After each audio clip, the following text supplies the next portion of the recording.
Livro Fenômenos Premonitórios, de Ernesto Bozano. Capítulo 5. Notas biográficas do autor. Do positivismo ao espiritismo.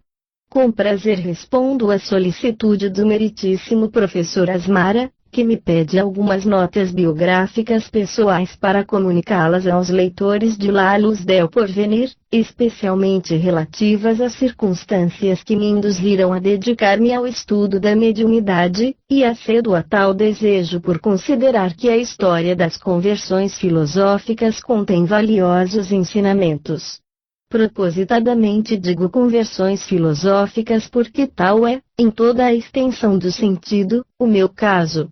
Nasci em Genova em 1862. A minha vida é desprovida de episódios biográficos, porque foi, realmente, uma vida de ermitão, nada mais tenho feito do que estudar. Durante a minha adolescência todos os ramos do conhecimento exerciam sobre o meu entendimento igual fascinação, dificultando muito a escolha de um caminho definitivo. O que por fim me atraiu mais irresistivelmente foi a filosofia científica, e Herbert Spencer tornou-se o meu ídolo.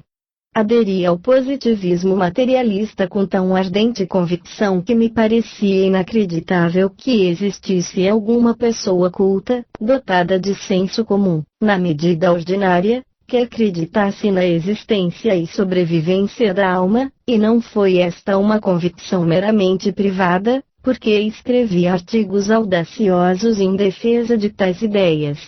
Ao recordar o meu procedimento de então, sinto-me hoje indulgente e tolerante para com certos adversários, que creem, de boa fé, poder refutar as conclusões rigorosamente experimentais a que chegou o espiritismo moderno e lhes opõem raciocínios indutivos e dedutivos da psicofisiologia, na eficácia demonstrativa dos quais eu também acreditava há 35 anos.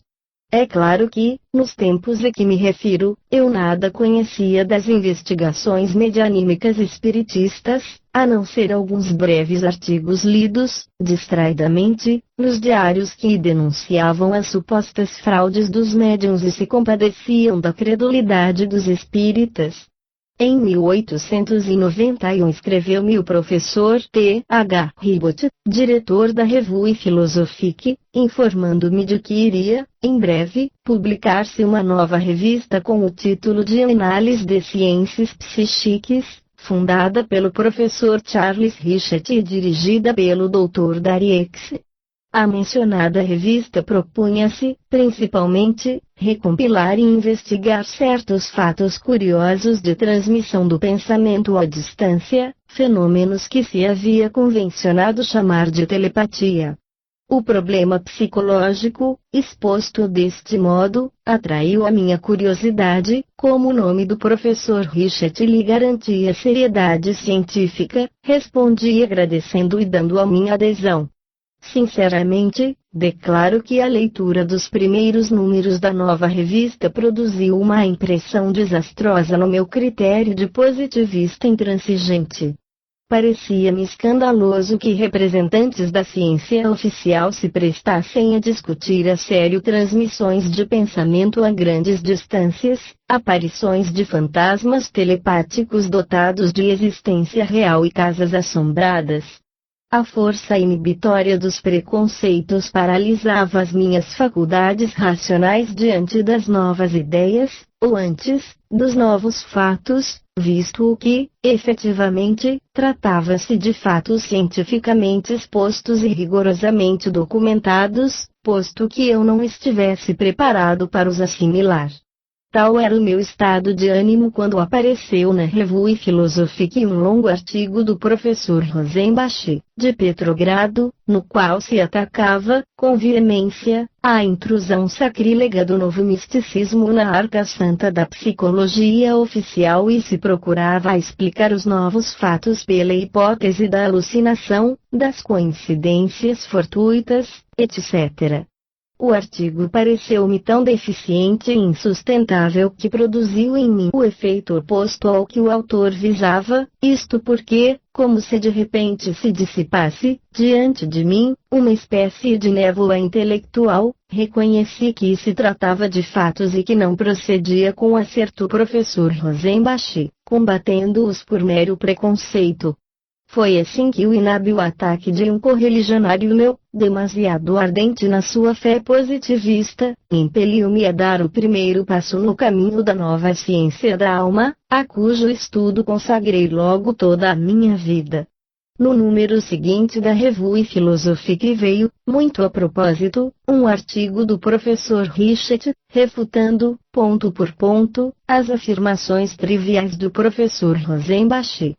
Quase ao mesmo tempo aparecia, traduzida para o francês por Marillier, com o título Hallucinations Telepathiques, a famosa obra Phantasms of the Living, cuja leitura me convenceu, definitivamente, da realidade dos fenômenos telepáticos.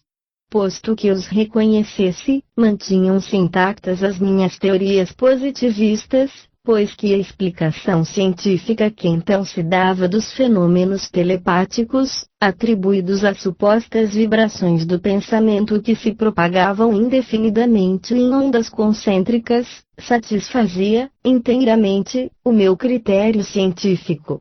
Não obstante, realmente, eu tinha dado já um grande passo no caminho de Damasco, sem mesmo dar por tal, posto que, aquela primeira concessão a respeito de certas manifestações supranormais havia de levar-me, necessariamente, a um novo campo de estudos, alheios e até opostos aos do positivismo materialista, professado até então.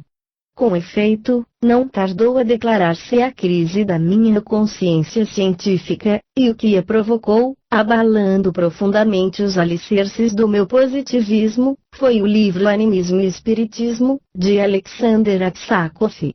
Passei por um estado extremamente penoso de perturbação moral, porque, se bem que a minha nova orientação tendesse para uma fé científica mais consoladora do que a primitiva, em caso algum deixa de ser triste assistir ao desmoronamento interior de todo um sistema de crenças filosóficas elaboradas à custa de largas meditações e de perseverantes esforços intelectuais. Li durante aquele período numerosas obras metapsíquicas dos autores em voga, como Kardec, Delany, Denis, Dacier, Nuss, Crookes, Belferiu e Duprel, mas não tardou que reconhecesse que era indispensável remontar à origem do movimento espiritualista, se desejava realizar um trabalho científico fecundo, no novo círculo dos meus estudos. Assim, pois, escrevi para Londres e Nova York pedindo as principais obras publicadas desde a origem do movimento espírita até 1870, e ao recebê-las, iniciei o período, realmente fecundo, das minhas investigações sistemáticas no vasto campo do metapsiquismo. Cataloguei ordenadamente o conteúdo de cada obra estudada, para proceder logo à classificação e análise comparada dos fatos aduzidos, sistema que me deu excelentes resultados práticos e que continuei aplicando até hoje. Conservo uma recordação imperecível daqueles tempos de investigação fervorosa e perseverante, pela qual pude assentar, em bases cientificamente indestrutíveis, as minhas novas ideias espiritualistas. Entre as obras que maior influência exerceram sobre a minha evolução, devo mencionar as seguintes: Robert Dale Owen. Forte Fausonte Bundario Fianotero Old Te Debatable Land Between this World and the Next, Epi Sargent. Planchette, The Despair of Science The Scientific Basis of Spiritualism, Sr. Morgan. From Matter to Spirit. Dr. Wolff.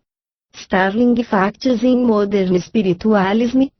É de se lamentar que tais obras, esgotadas há tempos, não sejam reeditadas na Inglaterra e na América, visto que conservam, integralmente, o seu valor de atualidade. Sobre a história do movimento espiritista, foi-me muito proveitoso o livro Modern American Spiritualism, de Emma Harding Britten, e sobre a história dos precursores no mesmo campo, achei utilíssima a obra em 2 volumes de William Holt, History of the Supernatural. Quanto à fenomenologia medianímica de efeitos físicos, os relatórios da Sra. Spear acerca das sessões experimentais com os Taintomoses influíram mais nas minhas convicções relativas à mencionada fenomenologia, Light, 1892 a 1893. Assim fundamentada, solidamente, a minha cultura científica sobre tais assuntos, julguei chegado o momento de comprovar os meus conhecimentos teóricos por investigações experimentais. Entretanto, em virtude da lei misteriosa que põe em relação às pessoas de tendências e aspirações idênticas, tinha-me relacionado com algumas pessoas que se dedicavam a estudos de mediunidade, com seriedade de propósitos e de métodos, entre os quais mencionarei o Dr. Venzano, o Sr. Carlos Peretilho, diretor do século XIX, Sr. L. A. Vassalo. Tivemos a ventura de encontrar no seio desse mesmo grupo 2 médiuns de grandes faculdades, de efeitos físicos e intelectuais, por meio dos quais obtivemos manifestações de toda a espécie, como percussões a grandes distâncias, luzes medianímicas, transportes de objetos pesados, aportes e provas de identificação espírita. Pouco depois vieram as experiências com Eusapia Paladino, nas quais tomou parte o professor E. Morcelli, que foram as de melhores resultados, nunca antes obtidos com esta médium, chegando a obter-se materializações integrais à luz de umbigo ao ar, com o corpo da médium ligado, braços e pernas, sobre um leito de campanha. Relatei essas experiências em um livro intitulado Hipótese Espírita e Teorias Científicas. Detenho aqui a evocação das minhas recordações, visto que se me pede a narração dos meus primeiros passos no caminho do Espiritismo, os quais ficam expostos no que antecede. Não terminarei sem acentuar que as minhas convicções têm amadurecido lentamente, no longo período de 35 anos de estudo e experimentação perseverantes, feitos sem preconceitos de espécie alguma. Creio, pois, ter adquirido o direito de proclamar abertamente a minha opinião sobre o sentido e a importância das investigações a que consagrei mais de metade da minha vida e faço nos seguintes termos. Todo aquele que, em lugar de se transviar em discussões ociosas, realiza investigações científicas profundas sobre os fenômenos metapsíquicos, persistindo nisso durante largos anos e acumulando grande quantidade de fatos, analisando-os com métodos científicos, acabará, forçosamente, por adquirir a convicção de que os fenômenos metapsíquicos constituem um conjunto maravilhoso de provas que convergem todas para a demonstração rigorosamente científica, da existência e sobrevivência da alma. Esta é a minha profunda convicção e não duvido de que o tempo me dará razão. De La Luz del Porvenir. Extraído da Revista do Espiritismo, ano 2 e, número 6, novembro e dezembro de 1928, Lisboa.